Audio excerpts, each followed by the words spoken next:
black screen gives way to StarCraft 2. In the top right corner of Frost, we have from Team ESC the infamous meching player.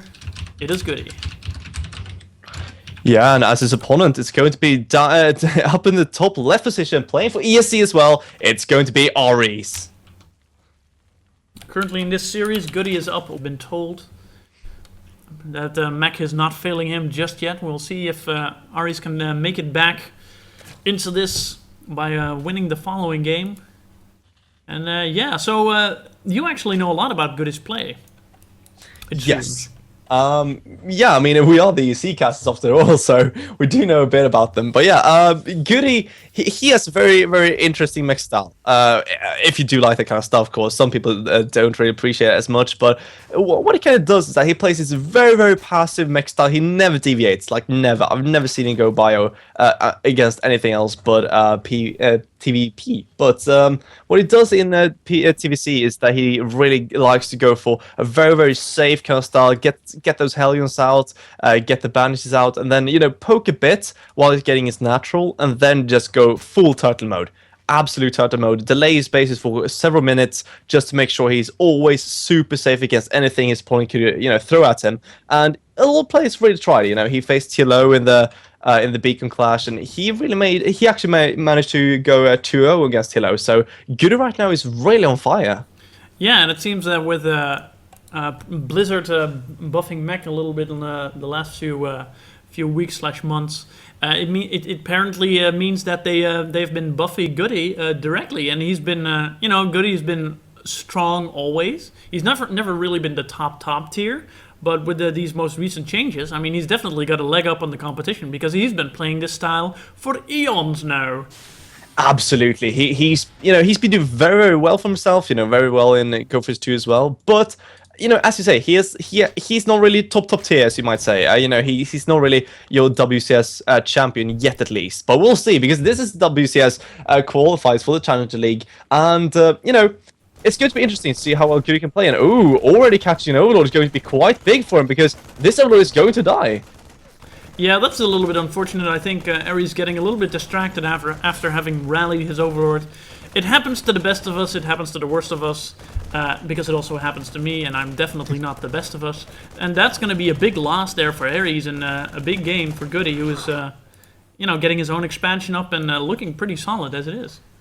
Yeah, and I mean, right now, Goody, though, he is absolutely going to go for mech. We do know that. He's getting quite a few Marines here. He's not too aggressive.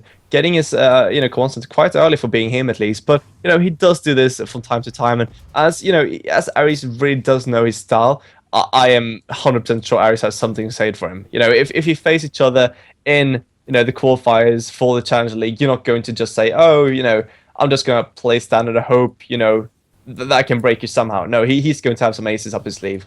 Yeah, not to mention that they're they're teammates, and generally teammates practice with other teammates, such as the nature of teams. And at least from my experience, I can tell you that if you're playing a teammate, it's always different because you know what they're like. You know their tendencies. You might know a build of a player you're going to face, but when you're playing in a team and you're practicing on a regular basis, then you're going to know the styles and tendencies, and it's going to be a very, very different game than playing a ladder match or even a tournament match. Yeah, and that's what makes this game very peculiar, because most here might say, well, you know, we might just see standard, we might just see something weird. Well, the thing about this is that Goody always goes for a similar kind of style, you know, or even build. You know, you can almost look at 10 of his games and then say, okay, this is your build. Like, I know your build. I know exactly when you make this structure, and, you know, I know when you make your 20th supply depot, even. Yeah.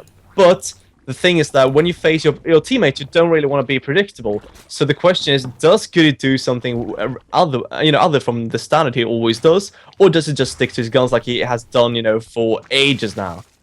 Yeah, it's a good question to ask, because it can fall two ways. You can indeed, as you say, sort of play a little bit. Okay, I know what he's going to be expecting, so I'm going to be just a little bit different, just to throw him off. Or it could be that whatever you have, the playstyle and the build that you have, is a result of practice with your practice partners. So you've been plugging those holes. You know your weaknesses and you know how to account for them. And deviating might actually be not what you want to do. Oh, there you go again. Yeah, I'm not sure. Actually, no, it was a good overload still, though. Scouting exactly the timing of the tech lab with the cloaks. I think maybe Ares, just wanted to sacrifice it because it looked like it was going to be one of those mistakes again that he scouted a bit too far.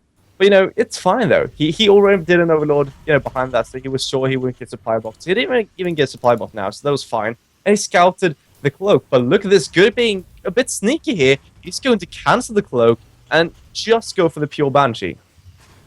Yeah, I don't really know if that's really that useful. I mean, sure, having cloak or the cloak costs under gas, and if you're not gonna do anything with it, then why bother getting it? But if it's if it's already halfway done and you're not really gonna reinvest that money elsewhere, then why bother canceling it? I mean, there's going to be a point later in the game where it might come useful, and it's only 100 gas. Yeah, the thing is, though, Goody, he's a very defensive mech, as I said before, so he doesn't really like to have cloak usually anyhow. And, one thing he really does a lot is this kind of push where you have 6 Hellions and 2 Banshees. So right now he's waiting. Actually, no. Yeah, he did actually get 2 Widowmines instead. Sometimes he goes up to 8 Hellions, sometimes he just sticks to 6. Now he's going to have 2 Widowmines as well, and he's going to have that Banshee. So together with all this, he's going to do his kind of push here, where he tries to deny the third, do as much damage as possible. But we do now see Ares trying to go for the circumvent here. Yeah, this is going to be a nice little counterattack, and there's not actually a lot here, and that's one of the risks of being a defensive player. If you are out on the middle of the map, then that's there goes your defensive play. And I think Ares is going to look to try to abuse that with these Zerglings here, and they're going to get in. He got in actually, and that is going to be so bad for Goody.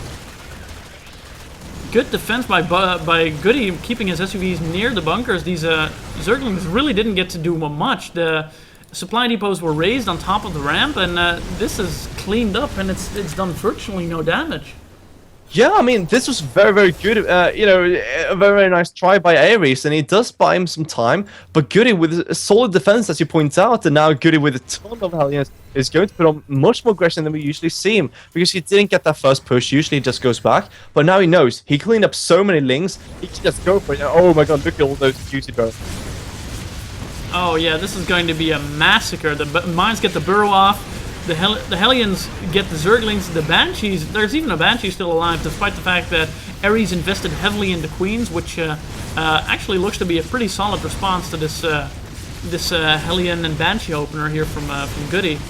Yeah, but there's just so much damage here. Yeah, there's so much damage right now. And, trying to make also the best way to answer this. And right now, we do see trying to get. Oh, I'm afraid we've lost you there for a second. That's unfortunate, but so is losing all of these Hellions to a number of Zerglings. They got a lot of good damage done, but unfortunately they got cleaned up pretty quickly. Now, because of the style that Goody is playing, he's going to be reproducing those Hellions constantly. And, this units and workers lost is still looking pretty favorable for him, so it's not a terrible loss. Can you still hear me? Yeah, you're back. Welcome. Good. I'm not really sure what happened. Maybe my microphone just hates me sometimes. But anyhow, we're back into the game. And yeah, we do see now Goody making his thoughts. He really does know there's a chance of mutas incoming. Now, we don't actually see any mutas yet from Ares. We do see him getting the infestation pit as soon as possible. And he's also getting a fly attack +1 because you always want to be ready for those muta switches later on. Yeah, absolutely. Just getting the upgrades is not something you can catch up on. So getting them early and... because it's probably going to get to that, then that's a perfectly good investment. It means that you don't have to try and fight 3-3 mech with 0-0 Mutalisks or whatever, and that's a bad spot to be in. Goody now posturing out, going to take his third base at around 30 minutes, which is for a bio player that's a little bit late, but for a mech player I think that's probably fine. Yeah, it is absolutely fine. Goody actually getting a very, very early command center. Well, not super, but usually we see him getting it at around 14-15 even, or 14 minutes, 15 minutes somewhere, to really make sure that he's super safe. But now he did do enough damage and force enough units that he knows Ares can't have a super ultra switch. He can't have that super muta switch. He knows he's fairly safe at least. And here comes the first mutas out on the map right now. We do have 21, soon to be 23 out with +1 attack, and we don't see too many Thors yet.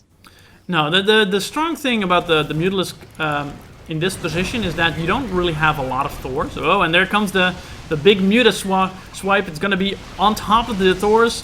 The Thors are trying to run around, get into their own positions, but they're not going to be able to make it. The Thors fall, the missile turrets. Whoa, and that's Goody getting bopped by a sudden Muta